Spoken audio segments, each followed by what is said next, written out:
તો એના પછી આવે છે ઉદાહરણ નંબર 4. તો ઉદાહરણ નંબર 4માં કંઈક આવો સવાલ આપેલો છે.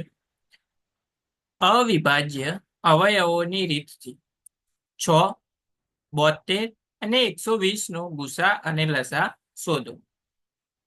તો જોઈએ આ ઉદાહરણને આપણે કઈ રીતે સોલ્વ કરી.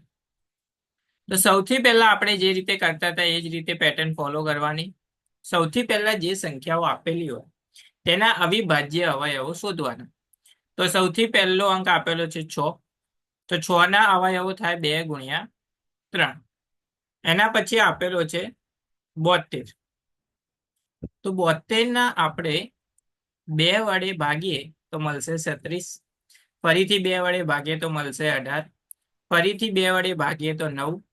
3 વડે ભાગીએ તો 3, 3 અને 1.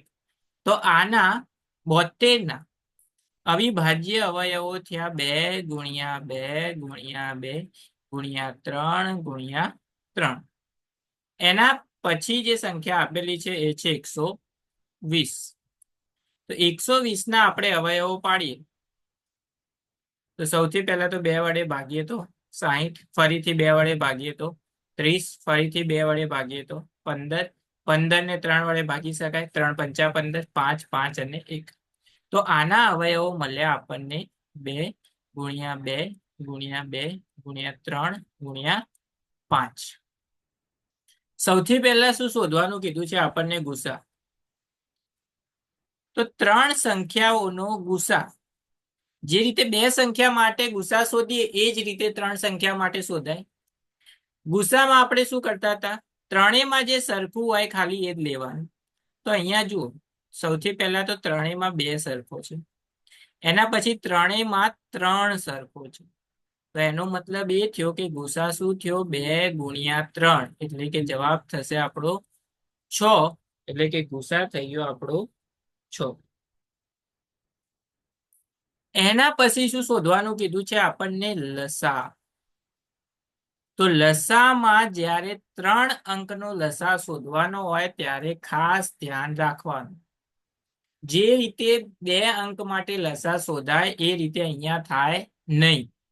સૌથી પહેલા તો શું કરવાનું? તમારે જે અવિભાજ્ય અવયવો પાડ્યા એને આપણે ઘાતના સ્વરૂપમાં લખવાનું. તો અહીંયા જુઓ 2 ગુણ્યા 3 છે તો 2 ગુણ્યા 3 જ રહેશે, કારણ કે એક એક ઘાત જ છે.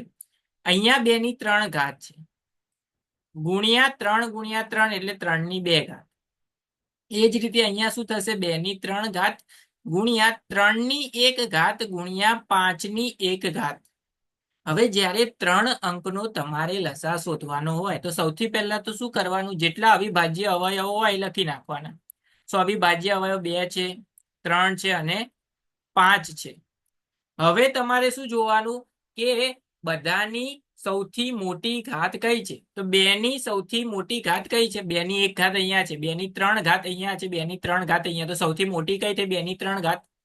તો સૌથી મોટી ઘાત હોય એ જ અહીંયા લેવાની.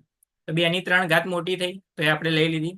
એ જ રીતે 3 ની મોટી ઘાત જુઓ તો 3 ની 1 ઘાત અહીંયા છે, 3 ની 2 ઘાત અહીંયા છે, 3 ની 1 ઘાત અહીંયા છે. 3 ની 2 ઘાત મોટી થઈ તો 3 ની 2 ઘાત લઈ લીધી.